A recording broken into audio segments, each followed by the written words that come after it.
आप सभी बच्चों का YouTube के इस ऑनलाइन सेशन में हार्दिक स्वागत है, हार्दिक अभिनंदन है। बच्चों, कल की पहली क्लास, मैं आशा करता हूं कि आपको पहली क्लास अच्छी लगी होगी और आपको समझ में भी आई होगी। आज मेरी ये दूसरी क्लास रहेगी। आज इस क्लास में हम चर्चा करने वाले हैं कक्षा 10 की गणित की प्रश्नावली बिंदु पथ का एक उदाहरण, जो पहला ही उदाहरण आपको दिया हुआ है। और मैं आशा करता हूं कि आपको मेरी क्लास अच्छे से समझ में आएगी। आज के इस उदाहरण में मैं जो आपको बातें बताने वाला हूं, निश्चित रूप से एक प्रश्न तो आपको 3 अंक का प्रश्न पत्र में जरूर ही मिल जाएगा। देखो, एक उदाहरण दिया हुआ है और इस प्रकार के प्रश्न आपको बिंदु पथ प्रश्नावली 10.1 में आपको 2 प्रश्न और मिल जाएंगे। यानी कुल मिला के इस प्रकार के प्रश्न है 3, और तीनों प्रश्नों में से एक प्रश्न तो आपको प्रश्न पत्र में जरूर ही मिल जाएगा। ठीक है, तो इस प्रश्न को ध्यान से देखना। और मैं इस प्रश्न की शुरुआत करने से पहले इस प्रश्न से जुड़े हुए कुछ मुख्य बिंदु है, उनके बारे में मैं चर्चा करने वाला हूं। अगर बिंदु समझ में आ गए तो यह प्रश्न आपके लिए कोई कठिन नहीं होगा। चलो शुरू करते हैं। पहले इस प्रश्न को पढ़ने से पहले मैं आपको कुछ अन्य जो सामान्य जानकारी है, इस प्रश्न से जुड़ी हुई कुछ बातें हैं, वो मैं बातें आपको बता देता हूं। नहीं, कल आपने पढ़ा था प्रमेय 10.6 में आपने पढ़ा था कि त्रिभुज ए बी सी, इस त्रिभुज में तीनों माध्यिकाएं, एक माध्यिका ए डी, दूसरी माध्यिका बी ई और तीसरी माध्यिका सी एफ एक बिंदु जी से गुजर रही है। यहां तक बात समझ में आ गई। इस बिंदु का नाम क्या था? केंद्रक। यह केंद्रक प्रत्येक माध्यिका को कौन से अनुपात में विभाजित करता है? 2:1 में। चाहे माध्यिका आप एडी लीजिए या फिर माध्यिका बीई लीजिए या फिर माध्यिका सीएफ लीजिए, अनुपात कितना रहेगा? 2:1। यहां तक बात आपने कल पढ़ ली थी। अब मैं आगे चर्चा करने वाला हूं। देखो, इस उदाहरण को बाद में पढ़ेंगे, पहले कुछ अन्य बातें हैं उनको पढ़िए। देखो, 2:1 का मतलब आपने कल पढ़ा था ए जी अनुपात जी डी। देखो, ए जी अनुपात जी डी आपने कितना पढ़ा? 2:1 पढ़ा था ना। इस बात को आप ऐसे भी तो लिख सकते हो कि जी डी और बट्टा ए जी बराबर, मैंने क्या किया? जी डी बट्टा ए जी किया, तो 2/1 को 2/1 को मैं क्या बनाऊंगा? 1/2। यहां तक बात समझ में आ गई। मैंने एच जी बट्टा जी डी बराबर 2:1 था, इसको मैं क्या लिखूंगा? जी डी बट्टा ए जी बराबर लिखूंगा 1/2। ठीक है, अब देखो मैं क्या करता हूं, दोनों पक्षों में एक एक जोड़ देता हूं। जी डी बट्टा ए जी और प्लस कितना किया? 1, और बराबर 1/2 और प्लस 1। बोलो बच्चों, यहां तक बात समझ में आई? ठीक है, अब देखो, एक जोड़ने का मतलब होता है, सीधी सी बात है, आप 10th क्लास के स्टूडेंट हैं, एक जोड़ने का मतलब यहां सीधा से देखें तो लघुत्तम लेंगे और फिर करेंगे तो क्या बनेगा? जीडी और प्लस क्या बनेगा? ए जी, और बट्टा में क्या आएगा? ए जी, और बराबर यहां पर अंश 1 और प्लस इसमें सीधा 2 1 कम 2, और बट्टा में कितना आया? 2।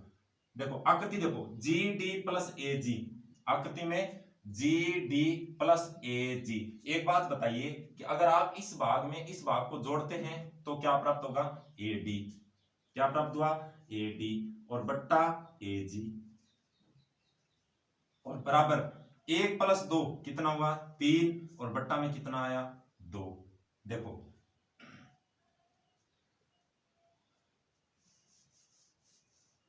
आपने प्राप्त कर लिया कि ए डी बट्टा ए जी बराबर 3/2। इसको फिर मैं, या इसको ऐसे भी तो लिख सकता हूं कि ए जी बट्टा ए डी बराबर, इसको बदला तो मैं इसको भी बदल देता हूं 2/3। अब देखो, यहां ए जी बट्टा कौन है? A D. यहां ए डी हर में है तो इसका मैं पक्षांतरण करूंगा तो वो जाएगा अंश में, यानी ए जी और बराबर 2/3 ए डी। देखो, ये मुख्य है, ये इंपॉर्टेंट बात है। क्या प्राप्त किया आपने कि ए जी बराबर प्राप्त कर लिया 2/3 AD। इसका मतलब जो आकृति में आप ए जी भाग देख रहे हैं पूरी माध्यिका AD, इसका जो ए जी भाग आप देख रहे हैं वो ए जी भाग पूरी माध्यिका AD का कौन सा भाग है? 2/3वां भाग। इसे कैसे पढ़ेंगे कि ए जी माध्यिका का 2/3वां भाग है। क्या पढ़ोगे? ए जी पूरी माध्यिका AD का कौन सा भाग है? 2/3वां भाग। अब एक बात बताओ, अगर ये 2 के अनुपात में है तो ये 2/3वां भाग है, और अगर ये 1 के अनुपात में है तो बताओ ये कौन सा होगा? 1/3वां भाग। किसका? पूरी माध्यिका AD का। बोलो, यहां तक बात समझ में आई? ठीक है, अब आगे बढ़ते हैं। ये तो थी इस सवाल से जुड़ी हुई मुख्य बात है। अगर ये बात आपको अच्छे से समझ में आ गई है तो आगे बढ़े। ठीक है, ध्यान से देखना भाई। सर एक बात तो कंप्लीट हो गई, क्या? कि ए जी पूरी माध्यिका AD का कौन सा भाग है? 2/3वां भाग। याद रख लूंगा सर, पक्का याद रख लूंगा। क्या रखूंगा? कि ए जी, यहां लिख देता हूं कि ए जी बराबर 2/3 और पूरी माध्यिका AD। दूसरी बात भी याद रख लूंगा सर। क्या रखेगा? बोला कि जी डी बराबर पूरी माध्यिका का 1/3वां भाग, पूरी माध्यिका AD। अब पूछ लिया जाए आपको, ये तो AD के लिए था, BE के लिए बताओ। आप क्या बताओगे? सर BG पूरी माध्यिका BE का 2/3वां भाग है, GE पूरी माध्यिका BE का 1/3वां भाग है। तो ये बात केवल AD के लिए लागू नहीं है, ये बात BE माध्यिका के लिए भी है और CF माध्यिका के लिए भी है। चलो ठीक है, अब इस सवाल की शुरुआत करते हैं। देखो, इस प्रकार के सवाल में आपको क्या दिया हुआ होगा और क्या पूछा जाएगा वो देखो इस पूरी माध्यिका में आपके पास एक तो AG भाग है, यहां तक बात समझ में आई? दूसरा GD भाग है। ध्यान से देखना, एक तो AG भाग है और एक दूसरा कौन सा है? GD भाग है। 2 भाग है, एक तीसरा पूरी माध्यिका GD है। अब आपको इस प्रकार के 3 या 4 प्रश्न जितने भी हैं उनमें आपको यही मिलेगा कि या तो आपको AG भाग दिया हुआ है, AG भाग अगर दिया हुआ है तो शेष और कितने बच गए? 2। कौन कौन से? एक तो GD भाग और एक पूरी माध्यिका AD। तो आपको AG दिया हुआ हो सकता है और GD भी पूछ सकता है और पूरी माध्यिका AD भी पूछ सकता है। तो आप देखो, इस माध्यिका में आपको पूरी माध्यिका दी हुई हो सकती है। आई बात समझ में? पूरी माध्यिका दी हुई हो सकती है। शेष कौन से भाग बच गए? एक तो BG बच गया और एक GE बच गया। और यही बात CF के लिए है। तो बोला कि अब CF माध्यिका में, भी CF माध्यिका में भी तो यही पूछ सकता है। क्या? आपको GC भाग दिया हुआ है तो आपको FG पूछ सकता है या फिर FC पूरी माध्यिका पूछ सकता है, या आपको FG भाग दिया हुआ हो सकता है। बाकी कौन से बच गए? एक तो GC भाग बच गया और एक बोला कि सर FC बच गया, तो दोनों पूछ सकता है। तो अब इस सवाल को कैसे लिखेंगे? अब देखो, आपको दिया हुआ है AG बराबर 6 सेमी। बोलो बच्चों, समझ में आई कि नहीं बात? दूसरा BE बराबर, ये लिख लो आप कि BE बराबर 12.6 सेमी। तीसरी बात, FG बराबर 3 सेमी, FG बराबर 3 सेमी। ये तो तीनों माध्यिकाओं के भाग दिए हुए। अब आपको क्या क्या ज्ञात करना है? एक तो AD ज्ञात करना है, AD लिखो और यहां पर प्रश्नवाचक लगा दो। GE बराबर ज्ञात करना है, GC ये भी आपको ज्ञात करना है। अब देखो, मैंने क्या कहा था कि आपको इस माध्यिका में AG भाग दिया हुआ है तो ये पूछ सकता है या फिर पूरी माध्यिका पूछ सकता है। क्या दिया हुआ है आपको? AG बराबर 6 दिया हुआ है। बोलो, AG दिया हुआ है या नहीं? दिया हुआ है। अब आपको क्या क्या पूछ सकता है? या तो GD पूछेगा या AD पूछेगा। बोलो, क्या पूछ रखा है? AD पूरी माध्यिका पूछ रखी है। दूसरी माध्यिका की बात करें तो BE, आपको BE देखो बच्चों, पूरी माध्यिका दी हुई है।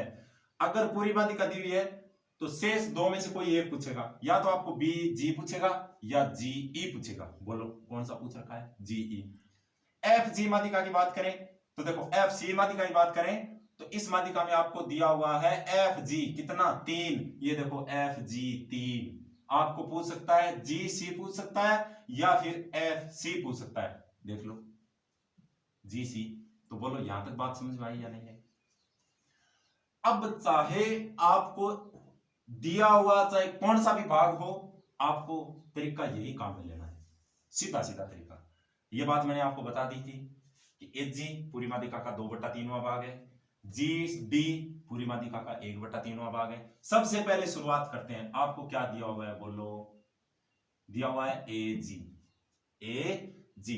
अब आपको क्या ज्ञात करना है? देखो ए डी पूरी माध्यिका ज्ञात करनी है ना। अब सुनो कैसे ज्ञात करेंगे। शुरुआत करते हैं ए जी बट्टा जी डी, इसका अनुपात कितना होता है? आप बताओ। ए जी और बट्टा जी डी, बताओ। आपने प्रमेय 10.6 पढ़ रखी है कि ए जी अनुपात जी डी, बोलो कितना होगा? 2:1। कितना? 2:1। अब देखो आपको दिया हुआ क्या है? H G. ज्ञात क्या करना है? H D. बाकी अब देखो इसमें देखो ए जी अगर आपको दिया हुआ है तो आप यहां पर रख दोगे ए जी। जी डी, अब बताओ ज्ञात क्या करना है आपको? ए डी ना। ज्ञात क्या करना है? A D. और यहां पर कौन है? G D. बोलो इस जी डी का यहां क्या काम है? कोई काम है? नहीं। अगर जी डी की आवश्यकता ही नहीं है तो जी डी को रखना क्यों है? जिसकी आवश्यकता नहीं है उसको अंश में भेजो। किस में भेजो? अंश में। चेंज कर देते हैं इसे, चलो बदल देते हैं। जी डी और बट्टा में आ गया ए जी और बराबर 2/1 का क्या बना दिया? 1/2। यहां तक बात समझ में आई? ठीक है। अब आप एक काम करो। बोला कि सर इस जीडी का कोई काम ही नहीं है, ज्ञात ही नहीं करनी है, आवश्यकता ही नहीं है, तो इसका क्या करो? बोला कि इसके दोनों पक्षों में 1 जोड़ दो। दोनों पक्षों में क्या कर दो? 1। तो लिखोगे आप कि दोनों पक्षों में 1 जोड़ने पर जोड़ देते हैं 1। जी डी बट्टा ए जी और प्लस 1 बराबर 1/2 और प्लस 1। यहां तक बात समझ में आई? अब सुनो, +1 दोनों पक्षों में 1 जोड़ा है तो इसी सवाल में मैंने शुरुआत में बताया था कि अगर दोनों पक्षों में 1 जोड़ा जा रहा है इसका मतलब अंश में हर को जोड़ देना। अंश में हर को जोड़ देना। चलो जोड़ देते हैं। तो देखो अभी देखो सवाल का उत्तर आने वाला है। जी डी +1 जोड़ने का मतलब क्या हुआ? ये जो हर है अंश जी डी है और इसमें हर जोड़ दो ए जी और बट्टा में क्या आ गया? ए जी बराबर 1/2। बोलो 1 प्लस क्या जोड़ूंगा? हर। कितना है? 2 और बट्टा में बोलो कितना है? 2। आकृति देखो, अगर जी डी प्लस ए जी करें, जी डी ये रहा जी डी, इसमें क्या जोड़ना है? ए जी जोड़ना है। बच्चों ध्यान से देखना, अगर जी डी इसमें अगर आप ए जी जोड़ोगे, इस भाग में ये भाग जोड़ोगे तो बताओ ए डी नहीं बनेगा क्या? बोलो बात समझ में आई? तो इन दोनों का योग क्या बन गया? ए डी और बट्टा में क्या आ गया? ए जी और बराबर 1 + 2 कितना हुआ? 3 और बट्टा कितना हुआ? 2। अब आप मान रख दो किसका? आप ए डी आपको ज्ञात करना है। ए जी बराबर कितना है? 6। तो ए डी का तो आ गया ए डी और बट्टा ए जी, इसका मान या देखो ए जी बराबर कितना दिया हुआ है? 6। तो ए जी इसकी जगह कितना रख दिया? 6 और बराबर 3/2। ए डी ज्ञात करना है, हर में कौन है? 6 का क्या कर देंगे? पक्षांतरण। तो ए डी बराबर 3/2 भाग में 6 आगे जाकर गुणा में 6। 2 से 6 कितनी बार कटा? 3 बार। तो ए डी बराबर 3 × 3 कितना हुआ? 9 सेमी। कितना हुआ? 9 सेमी। आपको क्या ज्ञात करना था? ए डी कितना प्राप्त कर लिया? 9 सेमी। इसी प्रक्रिया के माध्यम से इसको करेंगे और इसी के माध्यम से इसको करेंगे। तो बोलो ए डी का मान ज्ञात करना आ गया? आपको आई बात समझ में? आगे शुरू करें? चलो ठीक है।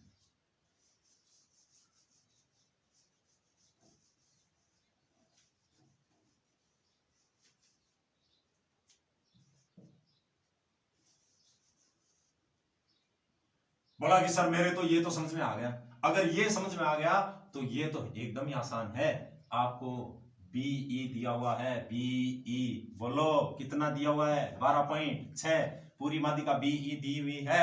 अब आपको क्या क्या पूछ सकता है? आप एक तो बीजी पूछ सकता है या जीई पूछ सकता है। तो देखो बीई बराबर कितना दिया हुआ है? 12.6। ज्ञात क्या करना है? जीई। जीई। अब एक बात सीधे सीधे बता दो मेरे को कि जीई, आपने थोड़ी देर पहले वीडियो की शुरुआत में आपने देखा था, मैंने बताया भी था कि जीई इस पूरी माध्यिका का कौन सा भाग है? 1/3वां भाग। तो आप सीधा सीधा लिखो 2 नंबर। आपको जीई याद करना है, सीधा सीधा है। जीई बराबर 1/3 पूरी माध्यिका बीई। पूरी माध्यिका बीई। बोलो ये बात आपके समझ में आई या नहीं आई? मैंने ये सबसे पहले बताया भी था आपको कि जीई पूरी माध्यिका का 1/3वां भाग है। अब बोलो इसके गुणा में बीई है तो जीई बराबर 1/3 गुणा बीई। बोलो बीई का मान कितना है? 12.6। तो याद रखो 12.6। जीई बराबर 3 से 12.6 को काटो तो कितना आया? 4.2। 4.2 को जब 1 से गुणा करोगे तो कितना आएगा? बोलो बच्चों 4.2 सेमी। तो बोलो जीई बराबर कितना प्राप्त कर लिया? 4.2 सेमी। ये भी कंप्लीट हुआ। बोला कि सर ये तो एकदम इजी है। भैया एकदम इजी है। तीसरा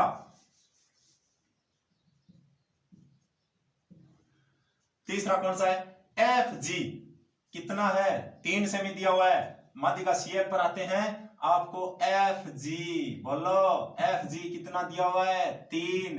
मैंने बताया था कि एफ जी अगर दिया हुआ है तो आपको क्या ज्ञात करना हो सकता है? जी सी ज्ञात करना पड़ सकता है या फिर पूरी माध्यिका एफ सी ज्ञात करनी पड़ सकती है। बोलो एफ जी कितना? 3। याद क्या करना है? जी सी। अब सुनो ये भाग दिया हुआ है, ये ज्ञात करना है। ये तो एकदम इजी है। कैसे? प्रमेय 10.6 की सहायता लो यहां पर कि जी सी बट्टा जी एफ या एफ जी। बोलो 10.6 प्रमेय आपने पढ़ी थी कि केंद्रक प्रत्येक माध्यिका को 2:1 के अनुपात में विभाजित करता है। तो मैंने यहां पर क्या लिखा है? जी सी बट्टा एफ जी। जी सी बट्टा एफ जी बराबर बताओ कितना लिखूं? 2/1। 2/1। अब बोलो मान एफ जी का कितना दिया हुआ है? 3। तो एफ जी की जगह आपको कितना रखना है? 3। तो जी सी बट्टा एफ जी बराबर कितना रख दिया? 3। बराबर का बराबर और 2/1। आपको जी सी का मान ज्ञात करना है। बट्टा में 3, यहां से पक्षांतरण करेंगे, आगे किस में जाएगा? गुणा में। तो जी सी बराबर 2/1 और गुणा में 3। देखो 2 गुणा 3 कितना हुआ? 2 गुणा 3 कितना हुआ? 6। जी सी बराबर 2 गुणा 3 6/1 या जी सी बराबर 6 सेमी। बोला कि सर मेरे तो एकदम समझ में आ गया। पहला भी समझ में आ गया, दूसरा भी समझ में आया, तीसरा भी समझ में आया। बच्चों आपकी प्रश्नावली 10.1 में जो 2 सवाल और भी दिए गए हैं वो सवाल अगले वीडियो में आएंगे। अगले वीडियो को देखिए। मैं आशा करता हूं कि ये सवाल आपको अच्छे से समझ में आ गया होगा और ये प्रश्न या फिर इससे जुड़े हुए 2 और अन्य प्रश्न हैं उनमें से आपको एक प्रश्न तो आपको प्रश्न पत्र में मिल जाएगा और वो भी कितने अंकों का? 3 अंकों का। धन्यवाद।